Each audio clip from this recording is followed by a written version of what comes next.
எழுத்தெல்லாம் ஆதிபகவன் முதற்றே உலகு. பொருள் அகர ஒலிய எல்லா எழுத்துக்களுக்கும் அது முதல். அதுபோல் ஆதிபகவன் உலகில் உள்ள உயிர்கள் எல்லாவற்றிற்கும் முதல்வனாக இருக்கின்றான். அகர முதல எழுத்தெல்லாம் ஆதிபகவன் உலகு.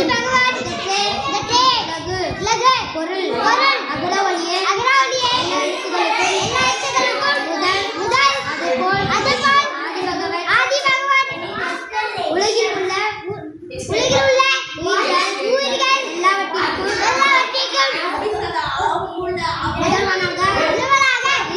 இருக்கின்றான். கற்றதனால் பயனிற்கொள் வாளறிவன் நற்றால் தொழார் எனின். பொருள் தூய அறிவு வடிவான இறைவனின் நன்மை தரும் திருவடிகளை தொழாதவர் என்றால் அவர் கற்றதனால் உண்டாத பயன் யாதும் இல்லை. கற்றதனால்